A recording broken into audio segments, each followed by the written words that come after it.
Hi friends, ಮಸ್ತ್ಮಗ.comಗೆ ಸ್ವಾಗತ. ನಾನು ಅಮರ್ ಪ್ರಸಾದ್. ಇದು ಕರ್ನಾಟಕದ ಮುಖ್ಯಮಂತ್ರಿಗಳು ಸರಣಿ, ಸಿಎಂ ಸರಣಿಯ 14ನೇ ಎಪಿಸೋಡ್. ಇದರಲ್ಲಿ ಯಡಿಯೂರಪ್ಪ ಅವರ ಜರ್ನಿ ಬಗ್ಗೆ ಡೀಟೇಲ್ ಆಗಿ ಹೇಳ್ತೀವಿ. ಆ ಜರ್ನಿ ಶುರುವಾಗಬೇಕು ಅಂದ್ರೆ ಹಿನ್ನೆಲೆಯನ್ನ ನೀವು ನೋಡಲೇಬೇಕು.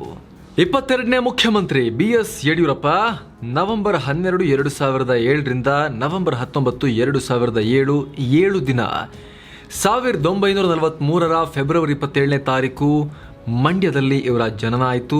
BS ಯಡಿಯೂರಪ್ಪ ಅವರ ಪೂರ್ಣ ಹೆಸರು ಬೂಕನಕೆರೆ ಸಿದ್ದಲಿಂಗಪ್ಪ ಯಡಿಯೂರಪ್ಪ ಅಂತ. ಇವರು 1943ರ ಫೆಬ್ರವರಿ 27ನೇ ತಾರೀಕು ಮಂಡ್ಯ ಜಿಲ್ಲೆ KR ಪೇಟೆ ತಾಲೂಕಿನ ಬೂಕನಕೆರೆಯಲ್ಲಿ ಜನಿಸಿದ್ರು. ತಂದೆ ಸಿದ್ದಲಿಂಗಪ್ಪ, ತಾಯಿ ಪುಟ್ಟತಾಯಮ್ಮ. ಇವರು ತಮ್ಮ ಮಗಂಗೆ ತುಮಕೂರು ಜಿಲ್ಲೆಯಲ್ಲಿ ಯಡಿಯೂರಲ್ಲಿ ಮಹಾನ್ ಸಂತ ಸಿದ್ದಲಿಂಗೇಶ್ವರ ಅವರು ನಿರ್ಮಿಸಿದಂತಹ ಶೈವ ದೇವಸ್ಥಾನದ ಪ್ರಧಾನ ದೇವರ ಹೆಸರನ್ನೇ ಇಟ್ರು. ಇವರು ಲಿಂಗಾಯತ ಸಮುದಾಯದ ಬಣಜಿಗ ಉಪಪಂಗಡಕ್ಕೆ ಸೇರಿದ್ದಾರೆ. ಇವರದ್ದು ಬಡ ರೈತ ಕುಟುಂಬ. ಆಗ ಯಡಿಯೂರಪ್ಪ 4 ವರ್ಷದ ಬಾಲಕರಾಗಿದ್ದಾಗಲೇ ತಾಯಿಯನ್ನ ಕಳ್ಕೊಂಡ್ರು. 1960-61ರಲ್ಲಿ ಮಂಡ್ಯದ ಸರ್ಕಾರಿ ಕಾಲೇಜಲ್ಲಿ PUC ಮುಗಿಸಿದ್ರು. ಚುನಾವಣಾ ಆಯೋಗಕ್ಕೆ ಯಡಿಯೂರಪ್ಪನವರು ಸಲ್ಲಿಸಿದ ಅಫಿಡವಿಟ್ನಲ್ಲಿ ಹೈಯೆಸ್ಟ್ ಎಜುಕೇಷನ್ PUC ಅಂತಾನೆ ಮೆನ್ಷನ್ ಮಾಡಿದ್ದಾರೆ. 1965ರಲ್ಲಿ ಕ್ಲರ್ಕ್ ಆಗಿ ಕೆಲಸ. 1967ರಲ್ಲಿ ಮದುವೆ. ಯಡಿಯೂರಪ್ಪ ಅವರು ತಮ್ಮ 22ನೇ ವಯಸ್ಸಲ್ಲಿ ಸಮಾಜ ಕಲ್ಯಾಣ ಇಲಾಖೆಯಲ್ಲಿ ಫಸ್ಟ್ ಡಿವಿಷನ್ ಕ್ಲರ್ಕ್ ಆಗಿ ಕೆಲಸಕ್ಕೆ ಸೇರ್ಕೊಂಡ್ರು. ಆದರೆ ಯಡಿಯೂರಪ್ಪ ಅವರಿಗೆ ಕೆಲಸ ಅಷ್ಟೇನು ಹಿಡಿಸಲಿಲ್ಲ. ಹೀಗಾಗಿ ಕೆಲಸಕ್ಕೆ ರಾಜೀನಾಮೆ ಕೊಟ್ಟು ಮಂಡ್ಯದ ಬೂಕನಕೆರೆಯಿಂದ ಶಿವಮೊಗ್ಗದ ಶಿಕಾರಿಪುರಕ್ಕೆ ಹೋದ್ರು. ಅಲ್ಲಿ ವೀರಭದ್ರ ಶಾಸ್ತ್ರಿ ಅನ್ನೋರ ಅಕ್ಕಿ ಗಿರಣಿಯಲ್ಲಿ ಕ್ಲರ್ಕ್ ಆಗಿ ಕೆಲಸಕ್ಕೆ ಸೇರಿದ್ರು. ನಂತರ 1967ರಲ್ಲಿ ರೈಸ್ ಮಿಲ್ ಓನರ್ ಮಗಳಾದ ಮೈತ್ರಾ ದೇವಿಯವರನ್ನ ಮದುವೆಯಾದ್ರು. ಅವರಿಗೆ ರಾಘವೇಂದ್ರ, ವಿಜಯೇಂದ್ರ, ಅರುಣಾದೇವಿ, ಪದ್ಮಾವತಿ, ಉಮಾದೇವಿ ಅನ್ನೋ 5 ಮಕ್ಕಳಾದ್ರು. ಬಳಿಕ ಶಿವಮೊಗ್ಗದಲ್ಲಿ ತಮ್ಮದೇ ಹಾರ್ಡ್ವೇರ್ ಮಳಿಗೆಯನ್ನ ಕೂಡ ಓಪನ್ ಮಾಡಿದ್ರು ಯಡಿಯೂರಪ್ಪ. 1970ರಲ್ಲಿ ರಾಜಕೀಯ ಪ್ರವೇಶ. ಯಡಿಯೂರಪ್ಪ ಕಾಲೇಜು ದಿನಗಳಲ್ಲೇ RSS ಮೆಂಬರ್ ಆಗಿದ್ರು. 1970ರಲ್ಲಿ ಇವರನ್ನ RSSನ ಶಿಕಾರಿಪುರ ಘಟಕದ ಕಾರ್ಯವಾಹ ಅಥವಾ ಕಾರ್ಯದರ್ಶಿಯಾಗಿ ನೇಮಕ ಮಾಡಲಾಯಿತು. ಇದರೊಂದಿಗೆ ಸಾರ್ವಜನಿಕ ಜೀವನಕ್ಕೆ ಯಡಿಯೂರಪ್ಪ ಎಂಟ್ರಿ ಆದ್ರು. 1972ರಲ್ಲಿ ಶಿಕಾರಿಪುರ ಪಟ್ಟಣ ಪಂಚಾಯತಿಗೆ ನಡೆದ ಎಲೆಕ್ಷನ್ಗೆ ಸ್ಪರ್ಧಿಸಿ ಗೆದ್ರು. ಅದೇ ವರ್ಷ ಯಡಿಯೂರಪ್ಪರನ್ನ ಜನಸಂಘದ ತಾಲೂಕು ಅಧ್ಯಕ್ಷರನ್ನಾಗಿ ನೇಮಿಸಲಾಯಿತು. ಆಗ BJP ಅಂತ ಇರಲಿಲ್ಲ, ಜನಸಂಘ ಅಂತಿತ್ತು. ಸೊ ಅದರ ಶಿಕಾರಿಪುರ ಘಟಕದ ಅಧ್ಯಕ್ಷರಾದ್ರು ಯಡಿಯೂರಪ್ಪ. ನಂತರ 1975ರಲ್ಲಿ ಶಿಕಾರಿಪುರ ಪಟ್ಟಣ ಪಂಚಾಯಿತಿ ಅಧ್ಯಕ್ಷ ಗಾದಿಗೆ ಏರಿದ್ರು. ಯಡಿಯೂರಪ್ಪನವರು ಸಡನ್ ಆಗಿ ರಾಜ್ಯ ರಾಜಕಾರಣದಲ್ಲಿ ಮೇಲಕ್ಕೆ ಬಂದು DCM CM ಎಲ್ಲ ಆಗಿಲ್ಲ. ಶಿಕಾರಿಪುರ ಪಟ್ಟಣ ಪಂಚಾಯಿತಿ ಅಧ್ಯಕ್ಷ ಗಾದಿಗವರು 1975ರಲ್ಲಿ ಏರಿದ್ರು. 1975ರಲ್ಲೇ ತುರ್ತು ಪರಿಸ್ಥಿತಿ ಟೈಮ್ನಲ್ಲಿ ಇವರನ್ನ ಅರೆಸ್ಟ್ ಮಾಡಿ ಬಳ್ಳಾರಿ ಮತ್ತು ಶಿವಮೊಗ್ಗ ಜೈಲಿಗೆ ಹಾಕಲಾಗಿತ್ತು.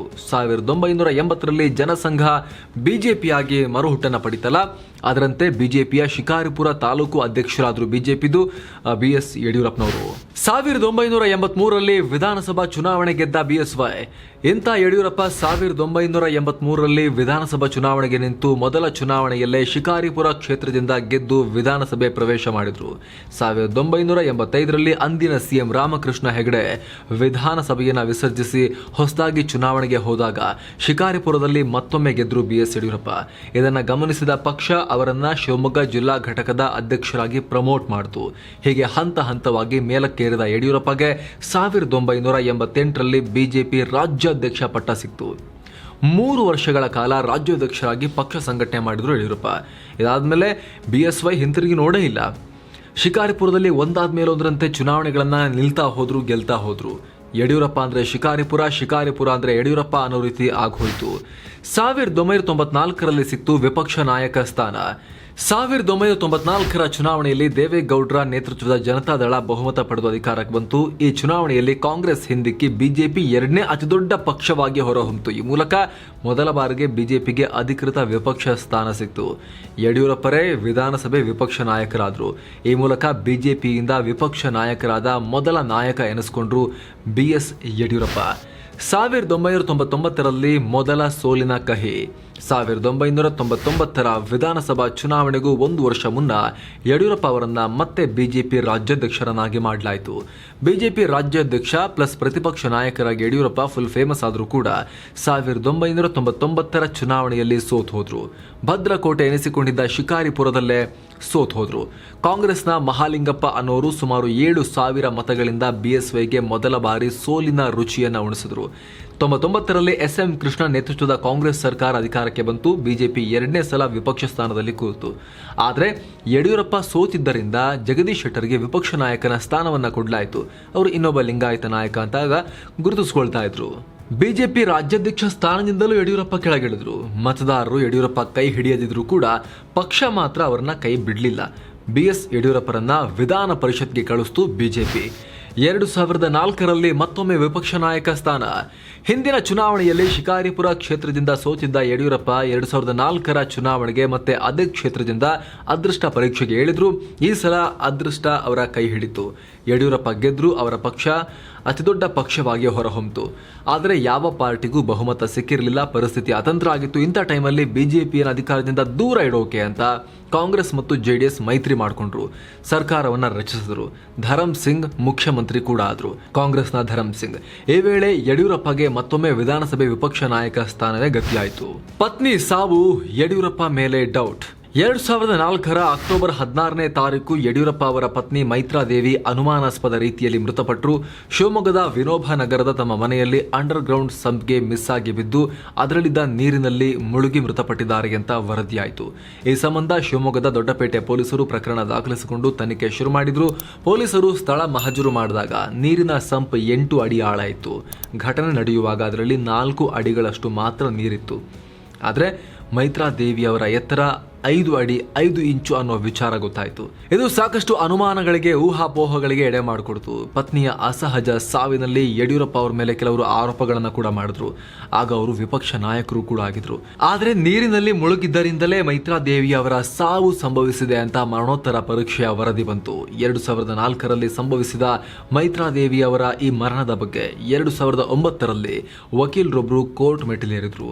ಮೈತ್ರಾದೇವಿ ಸಾವು ಆಕಸ್ಮಿಕ ಅಲ್ಲ, ಅದೊಂದು ಹತ್ಯೆ ಅನ್ನೋದು ಅವರ ಆರೋಪ ಆಗಿತ್ತು. ಮೈತ್ರಾದೇವಿ ಹತ್ಯೆಗೆ ಸಂಚು ರೂಪಿಸಲಾಗಿತ್ತು. ಇದರಲ್ಲಿ ಭಾಗಿಯಾಗಿರೋರು ಕೃತಕ ಸಾಕ್ಷ್ಯವನ್ನು ಸೃಷ್ಟಿ ಮಾಡಿದ್ದಾರೆ. ಅಲ್ಲದೆ ಈ ಪ್ರಕರಣದಲ್ಲಿ ಪೊಲೀಸರು ಬಿ ರಿಪೋರ್ಟ್ ಸಲ್ಲಿಸಲಿ ಅಂತ ವೇಟ್ ಮಾಡ್ತಿದ್ದಾರೆ, ಕಾಯ್ತಿದ್ದಾರೆ ಅಂತ ಅರ್ಜಿದಾರರ ಪರ ವಕೀಲರು ಆರೋಪವನ್ನು ಮಾಡಿದರು. ಜೊತೆಗೆ ಮೈತ್ರಾದೇವಿ ಸಾವಿಗೆ ಯಡಿಯೂರಪ್ಪ, ಅವರ 2 ಗಂಡು ಮಕ್ಕಳು ಮತ್ತು ಹೆಣ್ಣು ಮಗಳಾದ ಅರುಣಾದೇವಿ ಹಾಗೂ 3 ಕೆಲಸಗಾರರೇ ಕಾರಣ ಅಂತ ಇವರು ಆರೋಪವನ್ನು ಮಾಡಿದರು. ಇದರ ಬೆನ್ನಲ್ಲೇ 2ನೇ ಪ್ರಕರಣದ ಬಗ್ಗೆ ಮರು ತನಿಖೆ ನಡೆಸೋಕೆ ಶಿವಮೊಗ್ಗದ ದೊಡ್ಡಪೇಟೆ ಪೊಲೀಸರಿಗೆ ನಿರ್ದೇಶನ ಬಂತು. ಪೊಲೀಸರ ತನಿಖೆಯಲ್ಲಿ ಹೊಸ್ತೇನು ಆಮೇಲೂ ಕೂಡ ಕಂಡುಬರಲಿಲ್ಲ, ಹೊಸ್ತೇನು ಸಿಗಲಿಲ್ಲ. ಇದಕ್ಕೆ ಅದೇ ವಕೀಲ ಆಕ್ಷೇಪಣೆ ಸಲ್ಲಿಸಿ ಮತ್ತೆ ಕೋರ್ಟ್ಗೆ ಹೋದಾಗ ಕೋರ್ಟ್ ಅವರಿಗೆ ಪದೇ ಪದೇ ನೀವು ಸುಮ್ಮನೆ ಕಿರಿಕಿರಿ ಮಾಡ್ತಿದ್ದೀರಾ ಅಂತ ಹೇಳಿ 10,000 ರೂಪಾಯಿ ದಂಡವನ್ನು ಹಾಕ್ತು ವಕೀಲರಿಗೆ.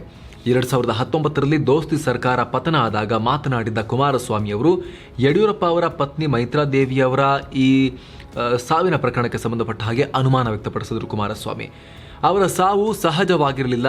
1 ಅಡಿಯಷ್ಟು ಅಗಲ ಇದ್ದ ಸಂಪ್ನೊಳಗೆ ಅವರು ಒಳಗೆ ಬಿದ್ದಿದ್ದಾದ್ರೂ ಹೇಗೆ ಅವರು ಮೃತಪಟ್ಟಿದ್ದಾರೆ, ಇದು ಅನುಮಾನಾಸ್ಪದ ಅಲ್ವಾ ಅಂತ ಕುಮಾರಸ್ವಾಮಿ ಪ್ರಶ್ನೆ ಮಾಡಿದ್ರು ಬಹಿರಂಗವಾಗಿ ಎಲ್ಲರ ಮುಂದೆ. 2006ರಲ್ಲಿ ಬಂತು ಜೆಡಿಎಸ್ ಬಿಜೆಪಿ 2020 ಸರ್ಕಾರ. ಯಡಿಯೂರಪ್ಪಗೆ ಸಿಕ್ತು ಉಪಮುಖ್ಯಮಂತ್ರಿ ಸ್ಥಾನ. ಅದು ಕಾಂಗ್ರೆಸ್ ಜೆಡಿಎಸ್ ಮೈತ್ರಿ ಸರ್ಕಾರ ಅಧಿಕಾರದಲ್ಲಿದ್ದ ಟೈಮ್. ಕಾಂಗ್ರೆಸ್ನ ಧರಮ್ ಸಿಂಗ್ ಸಿಎಂ ಆಗಿದ್ರು. ಇಂಥ ಸರ್ಕಾರದ ವಿರುದ್ಧ ಕುಮಾರಸ್ವಾಮಿ ಬಂಡಾಯ ಎದ್ರು. ರಾಜಕೀಯ ಕ್ಷಿಪ್ರ ಕ್ರಾಂತಿ ನಡೆಸಿ ತಮ್ಮದೇ ಪಕ್ಷದ 42 ಶಾಸಕರನ್ನ ಹೈಜಾಕ್ ಮಾಡಿದ್ರು. ರೆಸಾರ್ಟ್ ರಾಜಕಾರಣ ಎಲ್ಲ ನಡೀತು. ಕಾಂಗ್ರೆಸ್ ಜೆಡಿಎಸ್ ಮೈತ್ರಿ ಸರ್ಕಾರದ ಬದಲಾಗಿ ಜೆಡಿಎಸ್ ಬಿಜೆಪಿ ಮೈತ್ರಿ ಸರ್ಕಾರ ರಚಿಸುವುದು ಇದರ ಉದ್ದೇಶ ಆಗಿತ್ತು. ಅದಕ್ಕೆ ಅದರದ್ದೇ ಆದ ಕಾರಣಗಳಿದ್ವು. ಕಾಂಗ್ರೆಸ್ನ ಧರಮ್ ಸಿಂಗ್ ಸರ್ಕಾರ ಉಳಿಸಿಕೊಳ್ಳೋಕೆ ಎಷ್ಟೇ ಪ್ರಯತ್ನ ಪಟ್ಟರೂ ಕೂಡ ಅದು ಸಾಧ್ಯ ಆಗಲಿಲ್ಲ. ಕೊನೆಗೆ ರಾಜೀನಾಮೆ ಕೊಟ್ಬಿಟ್ರು. ಇದರ ಬೆನ್ನಲ್ಲೇ ಜೆಡಿಎಸ್ ಬಿಜೆಪಿ 2020 ಸರ್ಕಾರ ಬಂತು. ಕುಮಾರಸ್ವಾಮಿ ಸಿಎಂ ಆದ್ರು, ಯಡಿಯೂರಪ್ಪ ಉಪಮುಖ್ಯಮಂತ್ರಿ ಆದ್ರು. 2007ರಲ್ಲಿ ಬಿಜೆಪಿ ಪಾಲಿಗೆ HDK KD 2020 ಒಪ್ಪಂದದ ಪ್ರಕಾರ 20 ತಿಂಗಳು ಸ್ಟ್ರೈಕ್ನಲ್ಲಿ ನಿಂತ್ಕೊಂಡು ಬ್ಯಾಟಿಂಗ್ ಮಾಡಿದ ಕುಮಾರಸ್ವಾಮಿ 20 ತಿಂಗಳ ಬಳಿಕ ಯಡಿಯೂರಪ್ಪಗೆ ಬ್ಯಾಟ್ ಕೊಡದೆ ನನ್ನ ಬ್ಯಾಟ್ ಅಂತ ಮನೆಗೆ ಇಟ್ಕೊಂಡು ಹೋಗ್ಬಿಟ್ರು. ಅಧಿಕಾರ ಬಿಟ್ಕೊಡ್ಲಿಲ್ಲ. ಇದಕ್ಕೆ ಕುಮಾರಸ್ವಾಮಿ ಅವ್ರದೇ ಆದ ಕಾರಣಗಳನ್ನ ಕೂಡ ಕೊಟ್ಟರು. ಇದರಿಂದ ಸಿಟ್ಟಿಗೆದ್ದ ಬಿಜೆಪಿ ಮೈತ್ರಿ ಟೀಮ್ನಿಂದ ಹೊರಬಂತು.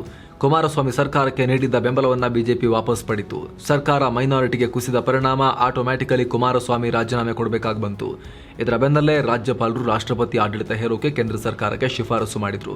ಅದರಂತೆ ರಾಜ್ಯದಲ್ಲಿ 5ನೇ ಸಲ ರಾಷ್ಟ್ರಪತಿ ಆಳ್ವಿಕೆ ಜಾರಿಗೆ ಬಂತು. ಅಟ್ ದಿ ಸೇಮ್ ಟೈಮ್ ವಿಧಾನಸಭೆಯನ್ನ ವಿಸರ್ಜನೆ ಮಾಡದೆ ಅಮಾನತಿನಲ್ಲಿ ಇಡಲಾಗಿತ್ತು.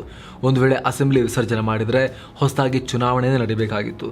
ಆದ್ರೆ ಇಲ್ಲಿ ವಿಧಾನಸಭೆಯನ್ನ ಅಮಾನತು ಮಾಡಿದ್ರಿಂದ ಯಾವ ಪಕ್ಷ ಬೇಕಾದರೂ ಮತ್ತೆ ಮೈತ್ರಿ ಮಾಡಿಕೊಂಡು ಸರ್ಕಾರ ರಚಿಸೋಕೆ ಅವಕಾಶ ಓಪನ್ ಇತ್ತು.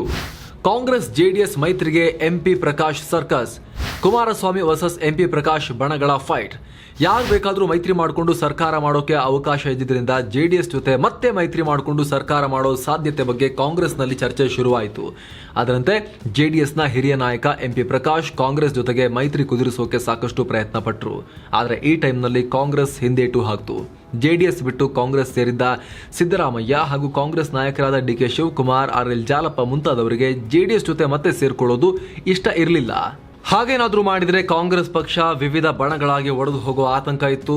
ಬಟ್ ಮಾಜಿ ಸಿಎಂ ಧರಮ್ ಸಿಂಗ್ಗೆ ಜೆಡಿಎಸ್ ಜೊತೆಗೆ ಮೈತ್ರಿ ಮಾಡಿಕೊಳ್ಳೋಕೆ ಇಂಟ್ರೆಸ್ಟ್ ಇತ್ತು.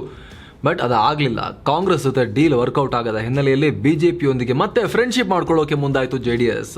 ಹಲವು ಸುತ್ತಿನ ಮಾತುಕತೆಗಳು ಆದ್ವು. ಹೊಸ ಸೂತ್ರದ ಪ್ರಕಾರ ಯಡಿಯೂರಪ್ಪರನ್ನ ಸಿಎಂ ಮಾಡೋದು ಪಕ್ಕಾ ಆಗಿತ್ತು. ಆದರೆ ಜೆಡಿಎಸ್ನಿಂದ ಯಾರು ಡಿಸಿಎಂ ಆಗಬೇಕು, ಬಿಜೆಪಿಗೆ ಯಾವ ಖಾತೆ, ಜೆಡಿಎಸ್ಗೆ ಯಾವ ಖಾತೆ ಅನ್ನೋದು ಇನ್ನೂ ಕೂಡ ಎಳೆದಾಟ ನಡೀತಾ ಇತ್ತು. ಡಿಸಿಎಂ ಹುದ್ದೆ ರೇವಣ್ಣಗೆ ಸಿಗಬೇಕು ಅನ್ನೋದು ದೇವೇಗೌಡರ ಅಘೋಷಿತ ಆಸೆಯಾಗಿತ್ತು ಅಂತ ಹೇಳಲಾಗುತ್ತೆ. ಆದರೆ ಕುಮಾರಸ್ವಾಮಿಯೇ ಡಿಸಿಎಂ ಆಗಬೇಕು ಅನ್ನೋದು ಜೆಡಿಎಸ್ ಶಾಸಕರ ಒತ್ತಾಯ ಆಗಿತ್ತು. ಇದೆಲ್ಲದರ ನಡುವೆ ಬಿಜೆಪಿ ಜೊತೆಗೆ ಸರ್ಕಾರ ರಚಿಸೋದು ಎಂಪಿ ಪ್ರಕಾಶ್ ಬಣಕ್ಕೆ ಸ್ವಲ್ಪವೂ ಇಷ್ಟ ಇರಲಿಲ್ಲ. ಬಿಜೆಪಿಗೆ ಅಧಿಕಾರ ಬಿಟ್ಟು ಕೊಡೋದಾದ್ರೆ 2020 ಸರ್ಕಾರದಲ್ಲೇ ಕೊಟ್ಟು ಬಿಡಬಹುದಾಗಿತ್ತಲ್ಲ, ಈಗೇನಕ್ಕೆ ಸುಮ್ಮನೆ ಹೆಸರೆಲ್ಲ ಕೆಡಿಸ್ಕೊಂಡು ಮತ್ತೆ ಅವ್ರಿಗೆ ಬಿಟ್ಕೊಡೋದು ಅಂತ ಬಹಿರಂಗವಾಗಿ ಅಸಮಾಧಾನ ಹೊರಹಾಕಿದ್ರು ಎಂಪಿ ಪ್ರಕಾಶ್. ಎಂಪಿ ಪ್ರಕಾಶ್ ಬಣದಲ್ಲಿ ಒಂದಷ್ಟು ಶಾಸಕರಿದ್ದರಿಂದ ಜೆಡಿಎಸ್ ಇಬ್ಬಾಗ ಆಗುವ ಆತಂಕ ಇತ್ತು.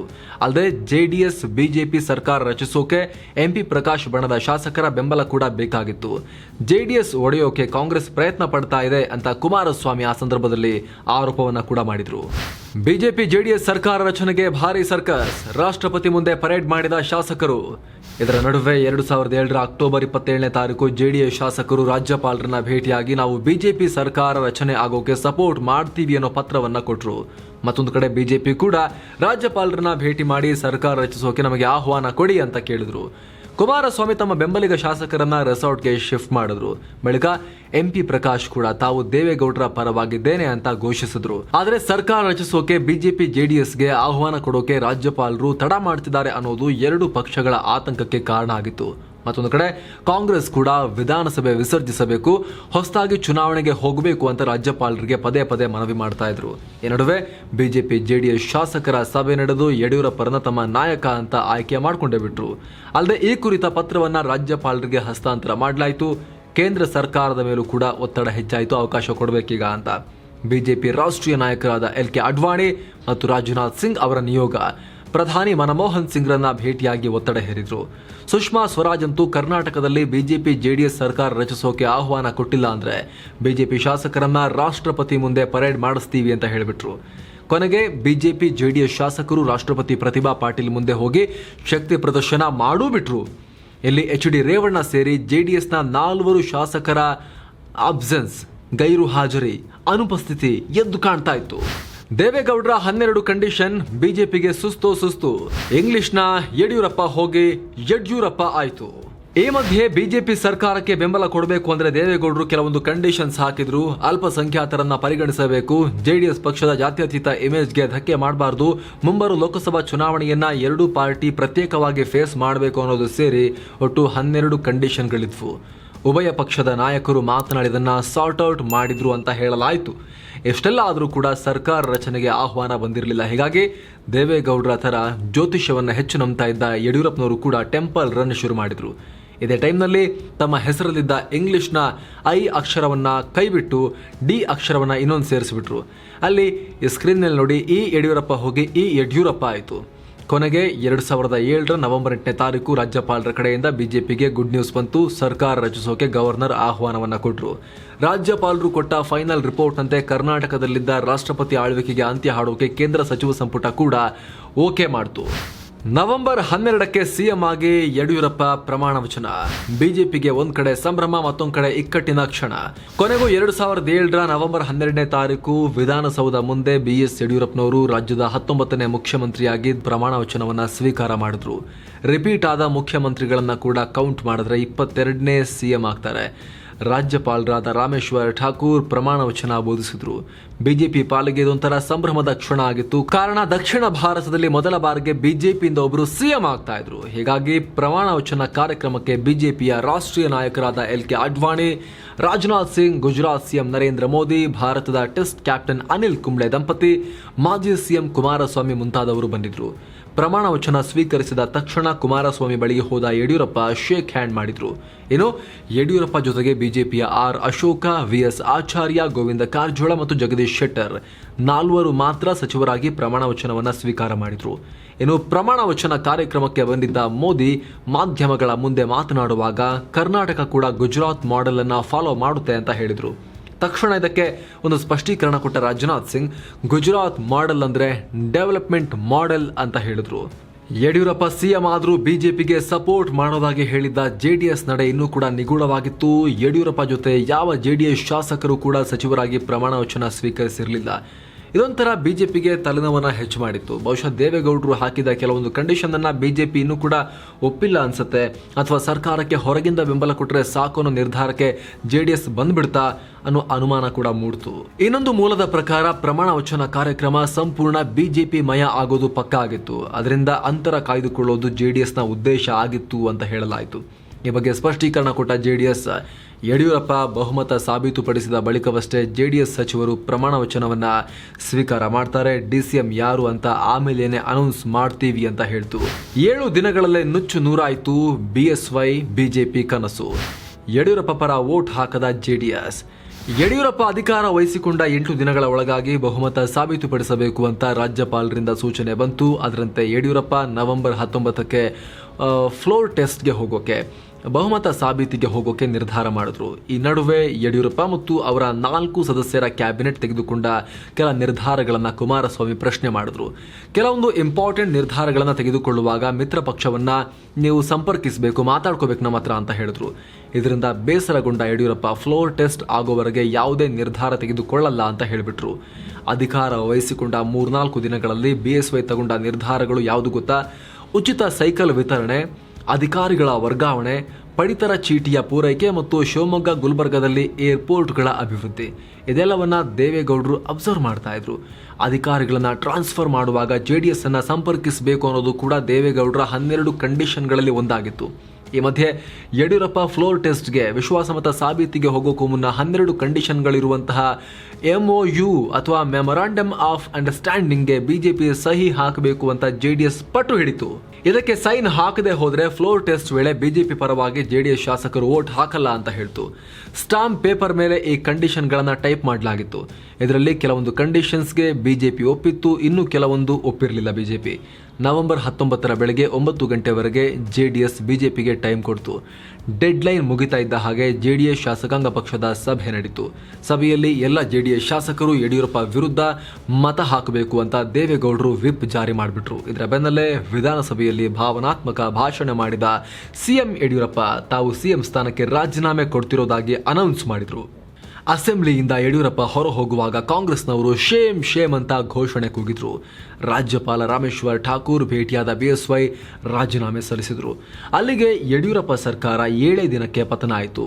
ದಕ್ಷಿಣ ಭಾರತದ ಮೊದಲ ಬಿಜೆಪಿ ಸರ್ಕಾರ, ಬಿಜೆಪಿಯ CM ಇರುವಂತಹ ಸರ್ಕಾರ 1 ವಾರಕ್ಕೆನೆ ಪಲ್ಟಿ ಹೊಡಿತು. ಕರ್ನಾಟಕದ ಇತಿಹಾಸದಲ್ಲಿ ಅತಿ ಕಮ್ಮಿ ಅವಧಿಗೆ CM ಆದ ಒಂದು ಹೆಸರು ಯಡಿಯೂರಪ್ಪ ಅವರಿಗೆ ಬಂದ್ಬಿಡ್ತು.